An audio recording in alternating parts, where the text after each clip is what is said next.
All right, everybody. It's the Combatcast. It's the man they call Dave and Chevy, and we are coming back on the heels of the Korean zombie retirement. We're going to talk about that. Chevy, tell people we got coming up real quick. All right, next week, September 9th, UFC 293, Adesanya versus Strickland from Australia. Cards, we'll talk about it. It's not super great. I've seen worse cards, though. September 16th, UFC Fight Night, Grasso versus Shevchenko. We're going to see a title fight in Fight Night, so that's cool. And I'm excited about that. Yeah, September 23rd, UFC Fight Night, Fiziev versus Gamrot. That's an awesome matchup. I'm excited for that one. Also an awesome matchup. Yeah, I'm not that excited about that pay-per-view coming up. We'll talk about that because it's like I like Adesanya. I don't want to see him lose to Strickland, but it's like I don't think he will. So like the most exciting thing to be happen, that Strickland wins? I feel like it's just a weird feeling as this fight comes on. The most exciting thing will be, obviously it'd be nuts if Strickland won. But, is he talking shit after he beats him? It will probably be pretty good. But is it worth $85? No. No, not that pay-per-view. It's not compelling. It's just not a compelling fight. But you know what? Compelling. That was this past weekend. We're going to talk the main event. I didn't see the so we'll go through this one quick. You tell me your thoughts. Well, let's talk about the prelims first. Oh, yes. Shout out to our boy, Billy Goff. Hopefully we're going to be able to get him on the podcast soon. Local fighter, Billy Goff, finished with a body shot. It was very good fight. It was exciting. He ate some shots, but he's got quite the chin. So his boxing looks slick.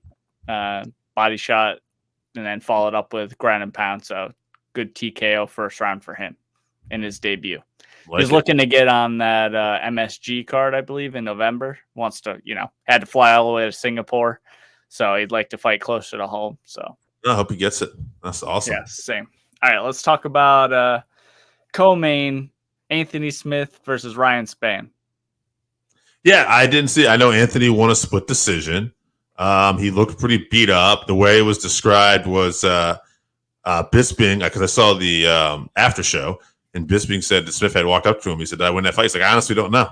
And everybody, I guess, had it going 1-1 in the final round, and that final round was close from what I gathered. Your thoughts? Yeah, the fight was really close. I thought Ryan Spann won. He did the most damage. But I guess you're scoring it by round. It's weird. So, I don't think that he got robbed by any means, but unlucky for Ryan Spann. I did think he won, but it was close enough. So I also, we talked about this last week, not super compelling. They did just fight like 2 years ago. Right. So I don't know why we had to see that again so fast, if it was just everyone else is matched up or whatever, but I don't think either guy's going to be champion. So move on from there. Let's move on to the next fight because that's what I think is most important. All right. This fight is funny. I'm a big nerd, and I am in a D&D group with some of our buddies who I also watch fights with. So a bunch of people that don't normally watch fights showed up because this was in the morning on Saturday, and of course I made them watch it. So they were able to see the walkout and everything for Zombie and the whole fight, and Zombie getting his flowers at the end and everything. It was a cool experience from people who have nothing to do with MMA, and they could still see the appreciation that fans had for Zombie. So as far as the fight goes, I thought Korean Zombie was looking pretty good in the first round. I thought Max was winning in the exchanges, but he was getting landed on. But he has that legendary chin.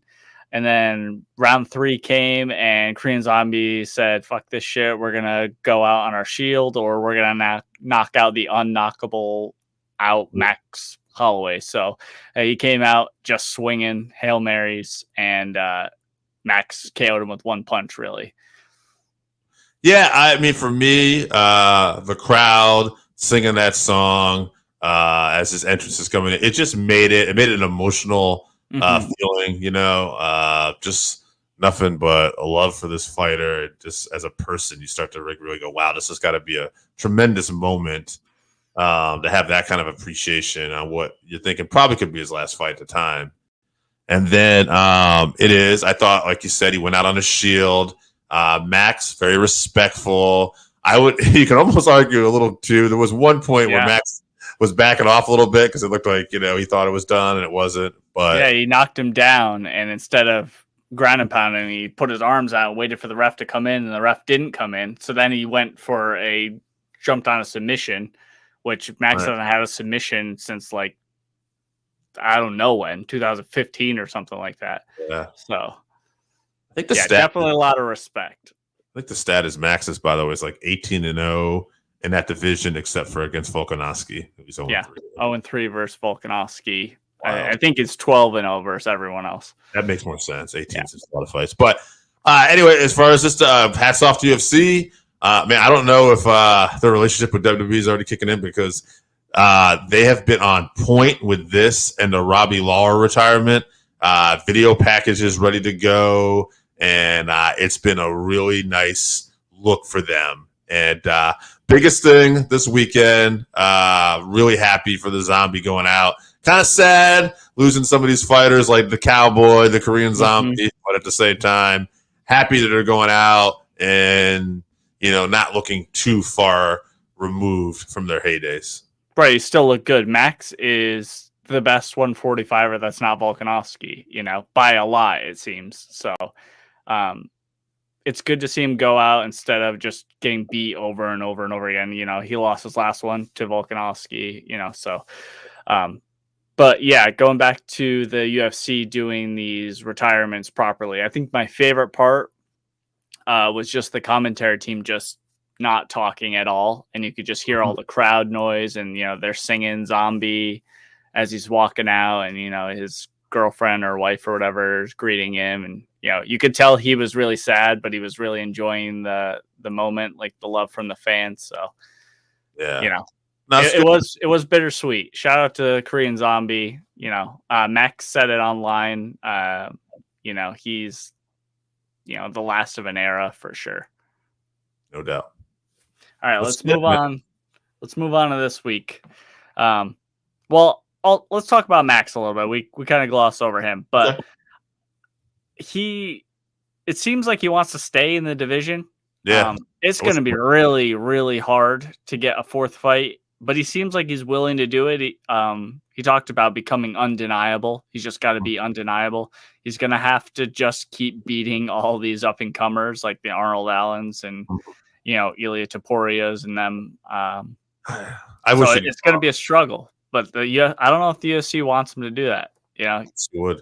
I'd love to see him go up, fresh matchups, and honestly, if this guy won the lightweight championship, you got an automatic fight with Volkanovski again. That's the way you get that interest in that fight. Volk, who's undefeated against you, is now trying to win that title from you.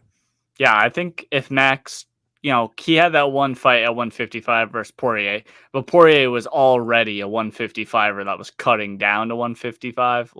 He's big. He could fight at 170, okay. Max just didn't cut weight that week and came in at 154 or something. So if he really bulked up like John Jones, I'm not saying take 3 years off, but like John Jones did, take a little bit of time, bulk up, and then really try to make a run at 155. I think he'd do well. There's some very interesting matchups up there. Tough to be, Islam or whatever to become the champion, but there are a lot of very interesting fights. He's an interesting fighter, though, given Max's really good takedown defense. It's an interesting style matchup. And his cardio and the pressure he can put on, too. The pace he can keep up for 5 rounds. And he can land shots. So, it is interesting. Right. Yeah, for sure. We'll see, though.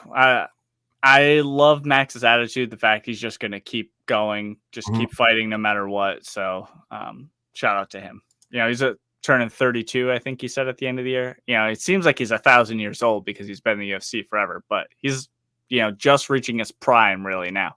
Yeah. All right, let's talk about UFC Fight Night Gane versus Spivac, Yes. 3 p.m. Eastern card. Not a lot going on in this fight card, so I think the co-main event is the most one Yeah. that's really most interested here. let's get into that. Manon Fiorot versus Rose Namajunas. Fiorot is 10-1, 6 KOs, 4 decisions. What I love about her though is that one loss was her very first fight. She won 10 in a row after that. She's 5-0 in the UFC. Most recently, she's had decisions because obviously as you're stepping up in competition. But she's stepping up in competition here, but against really name, because this is Rose Namajunas, the former strawweight champion, who's 11-5, 2 KOs, 5 subs, 4 decisions, flyweight debut. And it's interesting because it's not like Rose is a really big girl. I thought she was really perfect for the strawweight division. But yeah, it's interesting to see her go up, and we'll be interested to see how she performs. I can't go against Rose. Like, I feel when Rose is on point and she's got a new exciting challenge, like especially like if you look at Rose the challenger when she's chasing things, she seems to be like on a different level. We will find out. It's really going to be hard to tell because this is her debut, and it's a tough out the first time out, I think. So, but I'll go with Rose. And She is an underdog. I'm gonna go with Rose. I'm gonna go by decision. Rose pulls this off, gets it done on her feet. Yeah, Rose is moving up, obviously, like you were saying, to fight Manon, and she's undefeated in the UFC. Obviously, her first fight being outside the UFC with that loss. And she's beat some good girls like Amanda Ribas and stuff. She's beat some quality opponents. She's gonna have the power advantage. She's a good striker. But Rose will definitely have the speed advantage. Even moving up, I'm sure she's going to be much quicker than Fiorot. And she always has that jiu-jitsu she can lean on, too. We haven't really seen Fiorot's ground game too much. She's definitely more of a striker. So Rose might be trying to look for takedowns. But I'm with you. I think Rose is an underdog, but I'm going to pick her. I think that she ends up getting her down. Maybe she clips her and jumps on her back or something. And I'll say a 3rd round submission for Rose. Sure. All right, let's move on. Main event, heavyweight matchup. Ciryl Gane versus Sergey Spivac. All right, let's look at this. Here we go. Spivac, 16-3, 7 KOs, 7 subs, 2 decisions, 3 in a row with 3 finishes. Just finished the Black Beast in his last fight. This guy's on a tear right now, and he is a dangerous finisher. Gane, 11-2, 5 KOs, 3 subs, 3 decisions. Gane has really only lost to the best of the best here. If you're Francis Ngannou, you're John Jones, he's lost to you. But other than that, he's either got to finish or he's found a way to win by decision. But Spivac does not present a lot of wrestling here for him. So I think Gane will get this by decision. I will not be surprised though. Spivac is on such a tear if he does catch him and gets the finish here. But I think the smart money is on Gane, keeping distance and getting a decision. Yeah, Gane wants to keep it at range and keep it very pretty, and Sergey wants to get inside and make it ugly. So I'm with you. I'm kind of like leaning towards Gane because he is so good at keeping the range with those teep kicks. He landed so many on Tai Tuivasa. But Sergey is a dog, and I don't know if I feel so shitty just being a commentator questioning the heart of a cage fighter, but relative to other fighters, especially Spivac, I don't think Gane really wants to be in there when it comes to being a war. Yeah. And I think that Spivac's going to drag him to deep water. Gane couldn't stop takedowns from Francis Ngannou, so Spivac's going to have no problems taking him down. I think once he gets on top of him, he can finish him any way he wants. But I'll say TKO round 2. For Spivac. for Spivac. All right. If it stays on the feet and Gane can keep the range, he's going to pick him apart and get a decision. But okay, we shall see. We shall see. Hey, I'll drop one surprise on you here because I was thinking about this before we get out. There was a rumor this week that Ronda Rousey is interested in coming back for UFC 300. When Dana White was asked about this, and Brock Lesnar, Dana says, "I'm pretty sure Brock is done." He says, but I don't think Ronda accomplished everything she wanted to. Now, we could argue for days that the sport has probably evolved, and it would be very hard for someone like Ronda just taking complete time away. But if you were going to have Ronda Rousey fight, who would you ideally book her in a fight with?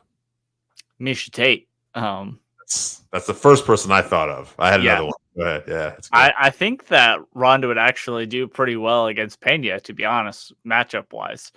I don't think Ronda's, if she's worked on her striking at all in the time that she's been off, that's the real problem. The sport continues to evolve in those aspects. Obviously, we saw how much better Nunes was than everyone else, and so no shame to Ronda for getting KO'd after taking some time off and coming back to fight the greatest women's fighter of all time and getting knocked out. But the striking is suspect. I don't think you can be such a specialist that she was and just come in, flip girls on their head and snap their arms off anymore. I think they've evolved a little bit past that. So I still think Ronda would be a top 5 fighter though. And in bantamweight. So I know I'd like to see her fight if we're going to do this. Holly Holm. Like, why not try to avenge the one you can? And it's not like you're going against Nunes again. If you come in there with a different game plan, maybe. Right. She's been humbled now. Don't come in overconfident. Mm-hmm. Yeah, that's a good shout too. Except I don't want to see Holly Holm in any more 5-round fights. So. Right. I lean towards the Miesha Tate one because Misha's kind of on her way out. She's still hanging around, but remember, the rumor was UFC 300. I would imagine they would be on the undercard, and it'd be a very mega event. So no way would Ronda be on. She might not be the main event at 300, but 300, right? Yeah. You could probably get away with this. You're probably gonna have some big surprises and some mega fights. But whatever. We'll see what happens. Anyway, but with all that being said, I don't think she comes back. And it looks like Randy, by the way, did agree with you. Ronda Tate again. We'll see, Randy. That's there's rumors out there. We'll see what happens. But at the end of the day, tell people what we got coming up one more time. All right, September 9th, UFC 293, Adesanya versus Strickland. Okay. And September 16th, UFC Fight Night, Grasso versus Shevchenko for the flyweight belt. That's on a fight night, so a little treat for us. And then September 23rd, UFC Fight Night, Fiziev versus Gamrot. Excellent matchmaking on that one. All right, folks.